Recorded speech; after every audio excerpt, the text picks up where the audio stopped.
Assalamualaikum warahmatullahi wabarakatuh. Oke teman-teman, di kesempatan kali ini saya ingin berbagi informasi tentang seputar gagal bayar pinjaman online. Dimana di video kali ini saya akan bahas tentang aplikasi EasyCash teman-teman. Di mana di aplikasi EasyCash ini sudah tidak dibayar sampai sekarang. Bahkan total pinjaman ini stop di 19 juta teman-teman. Nah, buat teman-teman yang pada penasaran, mungkin teman-teman pengen tahu seperti apa resikonya, nanti saya akan jelaskan tentang resiko misalkan gagal bayar di aplikasi EasyCash di tahun 2025 teman-teman ya. Karena untuk aplikasi EasyCash yang saya punya bukan tahun 2025, tapi sampai sekarang masih ada untuk aplikasinya. Makanya di video kali ini saya akan berbagi tentang resiko telat bayar ataupun gagal bayar di aplikasi EasyCash. Oke, seperti biasa teman-teman ya, di sini saya tidak mengajarkan teman-teman untuk tidak bayar atau mengajak kalian untuk gagal bayar. Tidak. Di sini saya cuma berbagi pengalaman ya. Masalah gagal bayar tergantung teman-teman. Seperti itu. Oke, tanpa basa-basi langsung saja kita buka aplikasinya biar teman-teman lihat berapa tagihan dan sudah telat berapa, nanti akan saya jelaskan seperti itu teman-teman ya. Oke, langsung saja kita buka.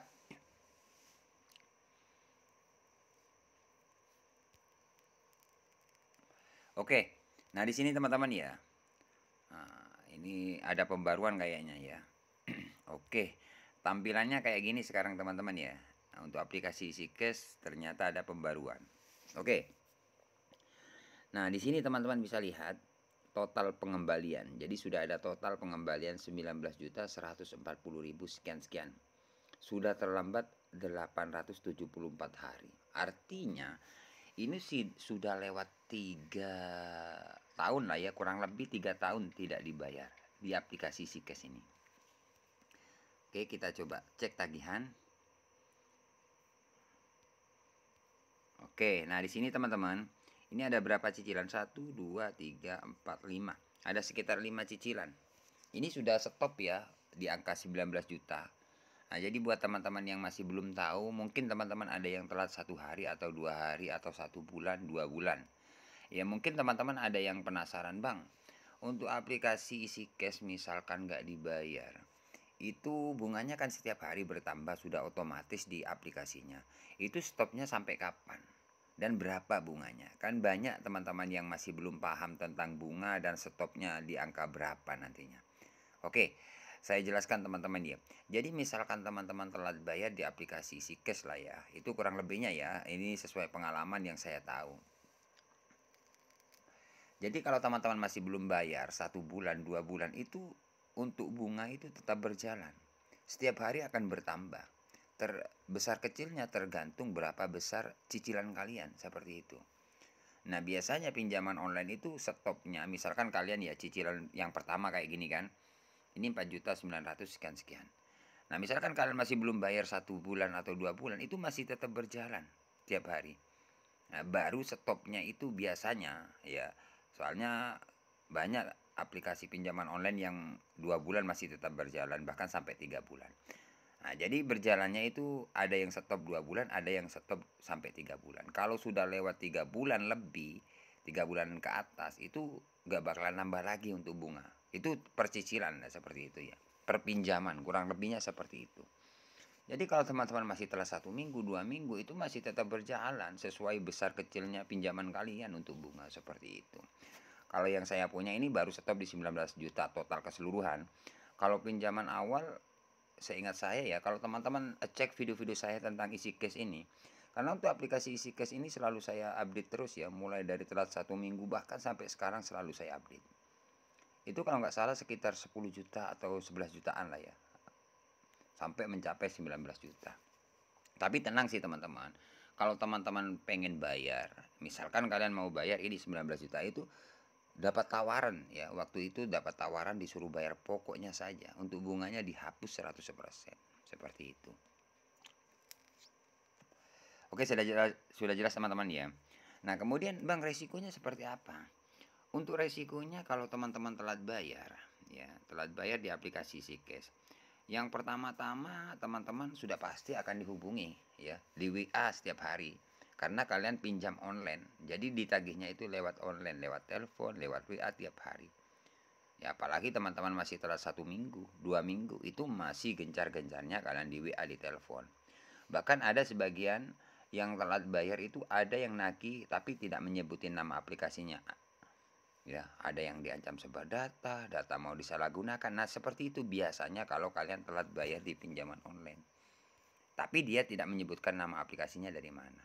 Jadi untuk resikonya kalau teman-teman telat bayar, ya kalau masih telat 1 minggu, 2 minggu, 3 minggu, itu masih tiap hari kan di WA. Itu banyak nomor WA yang masuk nagih ke kalian. Bahkan ada yang neror kayak gitu. Nah, dan untuk saat ini teman-teman, di tahun 2025 itu banyak sekali teman-teman yang diteror ketakutan. Sebenarnya nggak usah takut lah teman-teman, itu hanya teror. Hanya nakut-nakuti agar kalian bayar. Jadi kalau kalian masih belum mampu bayar, ya kalian nggak usah takut gitu loh. Intinya resikonya itu yang pasti diteror, ditakut-takuti oleh DC-DC pinjol gitu. Apakah aman bang? Jawabannya ya aman-aman saja teman-teman. Jadi tidak sampai disebar data lah ya. Karena di tahun 2025 itu banyak teman-teman subscriber yang gagal bayar, telat bayar itu kan, soalnya punya sosial media kayak TikTok atau di FB, itu biasanya DC-DC pinjol itu ikut komen di sosial media itu. Kayak bikin malu-malu lah, tapi dia tidak menyebutin nama aplikasinya. Jadi teman-teman misalkan dapat kayak gitu, santai aja lah, nggak usah panik ya. Karena pinjol memang cara-caranya sekarang di tahun 2025 kayaknya seperti itu, bahkan di TikTok lagi. Ya. Nah, untuk abang ini misalkan aman nggak bang waktu telat 1 minggu, 2 minggu? Jawabannya aman-aman saja sih. Kalau masalah teror sudah biasa kalau dari saya. Ancam sebar data, data mau disalahgunakan, tapi dia tidak menyebutkan nama aplikasinya dari mana, kayak gitu kan penagihnya. Nah itu sering dapat WA kayak gitu waktu telat 1 minggu, 2 minggu, 3 minggu. Tapi sekarang sudah lewat sih, sudah nggak ada WA lagi. Jadi kalau teman-teman masih telat 1 minggu, 2 minggu, itu masih gencar-gencarnya di WA, di telepon, di teror, itu masih gencar. Kalau stopnya sampai kapan bang? Misalkan teman-teman bertanya. Biasanya stopnya itu di 1 bulan atau 2 bulan, bahkan 3 bulan. Kalau sudah lewat dari 4 bulan, itu sudah jarang WA, telepon sudah nggak ada gitu. Contoh ini aman sampai sekarang sudah nggak ada WA, telepon. Waktu 2 bulan, 3 bulan itu loh teman-teman. Kemudian untuk DC gimana bang? Untuk aplikasi isi cash. Untuk aplikasi isi cash sejauh keterlambatan ini sampai sekarang nggak ada yang datang. DC-nya nggak ada yang datang gitu loh. Nggak ada yang datang ke rumah.